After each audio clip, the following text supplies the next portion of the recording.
বিপদে পড়লে নিজের স্ত্রী সেও যে পাশে থাকে না তার একটা বড় প্রমাণ, বড় উদাহরণ আবারও পাওয়া গেল মিল্টন সামাদারের বউকে দেখে। এখন বলতে পারেন যে মিল্টন সামাদারকে নিয়ে কোনো ভিডিও তৈরি করলেন না, হঠাৎ করে তার বউকে নিয়ে কেন ভিডিও তৈরি করতেছেন? আরে ভাই দাঁড়ান, বলতেছি। আজকে ডিবি প্রধান হারুন স্যারের একটা প্রতিবেদন দেখলাম, আর সেখানে মিল্টন সামাদারের বউকে যখন তারা প্রশ্ন করেছিল যে মিল্টন সামাদারের অ্যাকাউন্টে এখনও 1,85,00,000 টাকা মজুদ আছে, এই টাকার সোর্স কি, ইনকাম সোর্স কি, তখন মিল্টন সামাদারের বউ কি উত্তর দিয়েছে জানেন? যারা প্রতিবেদনটা শুনছেন তারা সবাই জানেন। তিনি বলছে, আমি তো এগুলা কিছু জানি না, আমাকে তো তিনি এগুলা কিছু জানায় নাই, আমি একটা সরকারি জব করি, আর আমি এই ব্যাপারে কোনো কিছুই জানি না। মিল্টন সামাদ্দারের বউ সরোয়ার্দী হসপিটালে মেবি নার্সের জব করেন, আর এটা সরকারি হসপিটাল, মেবি সরোয়ার্দী, শহীদ সরোয়ার্দী হসপিটালে। আমি একদম 100% গ্যারান্টি দিয়ে বলতে পারতেছি না যে সে এই হসপিটালেই করে, তবে হ্যাঁ সম্ভাবনা আছে শহীদ সরোয়ার্দী হসপিটালে করার।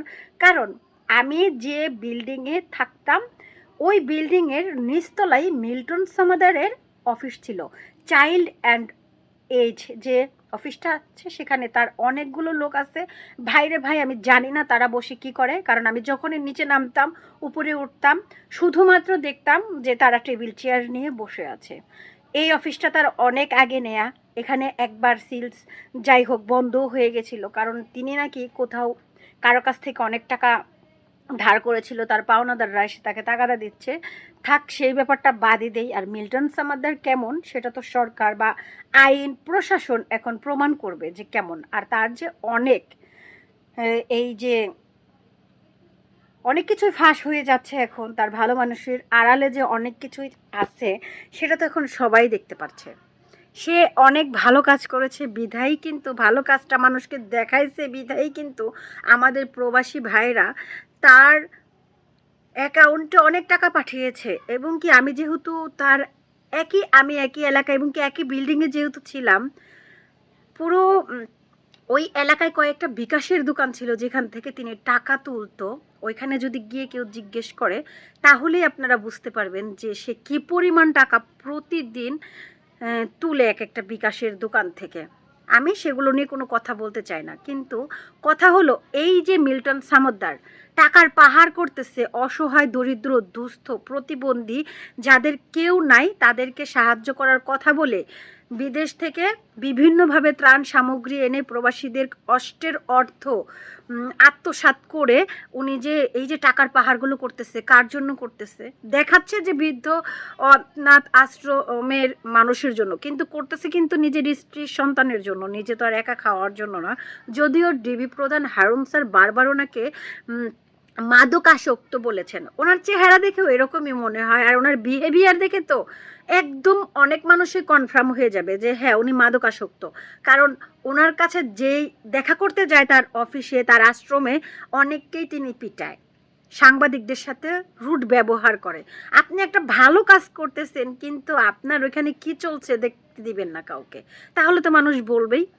আমি এগুলো নিয়ে কিছুই বলতে চাই না, শুধু বলবো এই যে ভাইরা যারা বেশি বেশি ঘুষ খাচ্ছেন, অন্যের টাকা অন্যের সম্পদ মাইরা দেওয়ার চেষ্টা করতেছেন, এই দুনিয়ার হিসাবেই আপনি বিপদে পড়লে আপনার স্ত্রী সন্তান আপনার সেই দায়ভার নেবে না। আজ মিল্টন সামাদ্দারের বউ যিনি কিনা বলতেছে আমি জানি না কোনো কিছু, আমি একটা সরকারি জব করি, কিন্তু মিল্টন সামাদার কি সম্পূর্ণ একা এইটার সাথে যুক্ত? আমি বলবো কখনোই না। কারণ এই যে যত জ্যাক আছে, যত কিছু আছে না কেন, মিল্টন সামাদার একা পক্ষে এগুলো কিছু করে নাই। মিল্টন সামাদ্দারের বউ কিন্তু সাথে জড়িত, তিনিও একজন নার্স, কিন্তু সে যদি এখন ফেঁসে যায় সর্বপ্রথম তার সরকারি চাকরিটা হারিয়ে যাবে, যার কারণে সে এখন চাইলে সে তো ফাঁসবেই না, উল্টা চাইলে সে তার হাজবেন্ডকে আরও বেশি ফাঁসিয়ে দিক, কিন্তু সে নিজে একদম ধোয়া তুলসী পাতা। কিন্তু একটু খোঁজ খবর নিয়ে দেখবেন যে যতটা এই প্ল্যাটফর্মে যদি দোষী হয় মিল্টন সামাদ্দার, ততটা দোষী তার ওয়াইফও হবে। কারণ হাজবেন্ড অন্যায় করবে, হাজবেন্ড একটা কিছু করবে আর তার ওয়াইফ কিছুই জানে না, এটা তো আর হতে পারে না।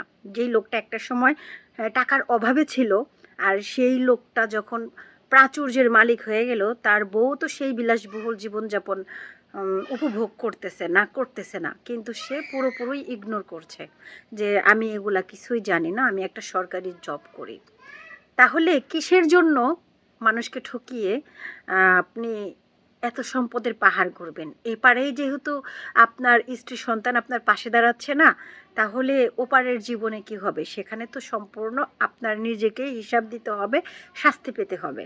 তাই বলি ভাইয়েরা বা বোনেরা, যারা এই রকম কাজগুলা করেন, দয়া করে ভাববেন যে আমি যদি বিপদে পড়ি, আমার স্ত্রী সন্তান যাদের জন্য আমি সম্পদের পাহাড় গড়তেছি, তারাও কিন্তু আমার পাশে দাঁড়াবে না।